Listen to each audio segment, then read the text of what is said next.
let's talk about how we can help our kids find some freedom from anger. First one is this, is to start with your own anger.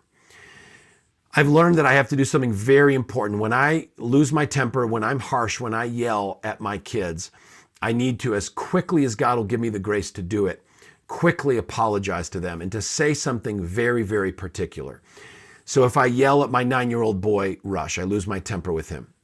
I need to go to him quickly. Rush, I yelled at you. So that's just a confession. Rush, I was wrong. And here's the key. It was not your fault that I got mad.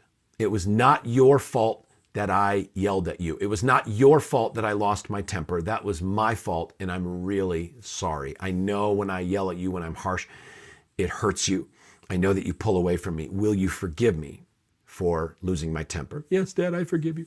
Will you give your heart back to me? Proverbs 23:26. Yes, Dad, I give my heart back to you.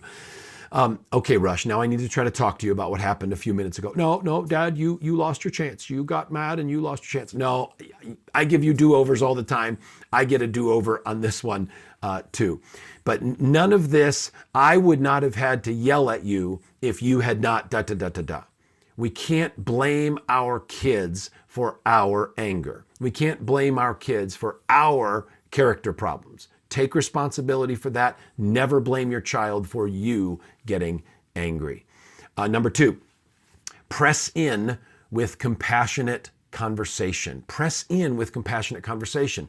You see anger coming out of your child. You see hurt. You see bitterness. Don't ignore it.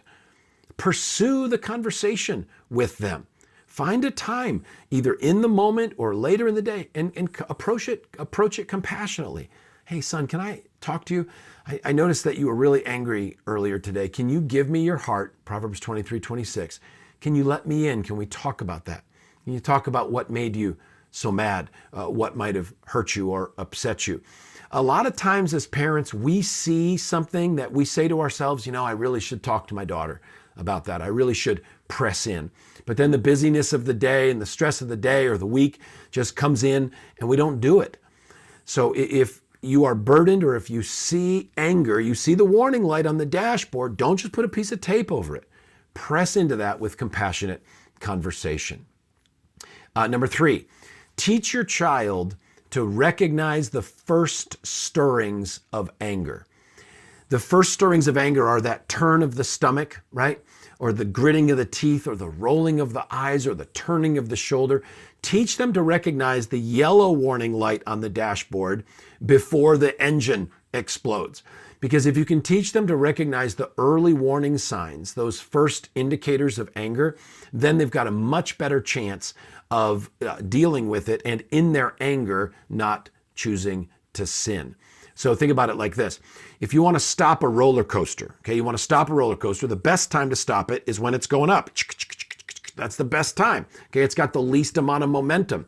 The next best time to stop it is when it's at the top, just up here. All right, let's build a wall and stop the thing. Once it goes over, your chances of stopping it are exponentially decreased because of the momentum that it has. So training our kids, training ourselves to recognize the first warning signs of anger so that we can face into it right then and right there. Last one, and we do a really deep dive on what I'm going to share with you right now in our book, Healing Family Relationships. Healing Family Relationships. I'd love for you to grab a copy of that, pick up a copy wherever you buy your books. It's on Audible, it's on Kindle, it's in paperback.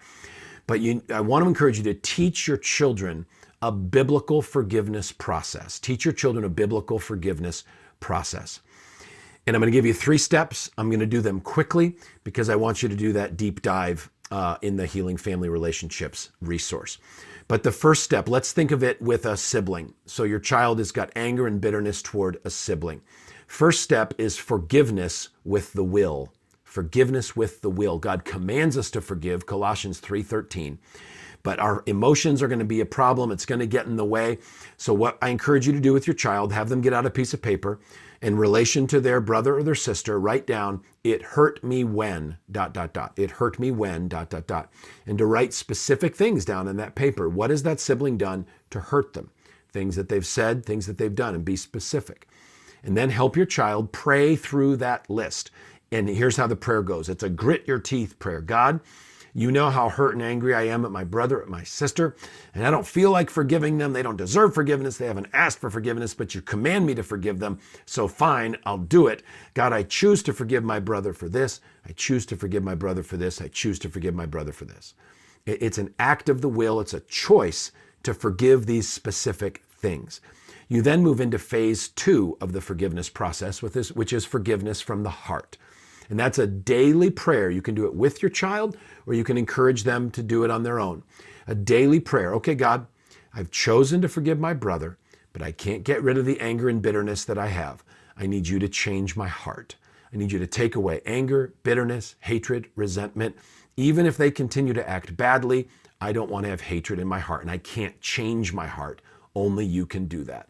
So that's a daily prayer of asking God to heal the heart. Phase 3 then is reconciliation. Reconciliation is when the relationship is healed, but that is going to take the offender taking some responsibility for their behavior and asking for forgiveness from the offended. Reconciliation at some point has to involve both parties. The person who forgives cannot reconcile the relationship unless the offender asks for forgiveness.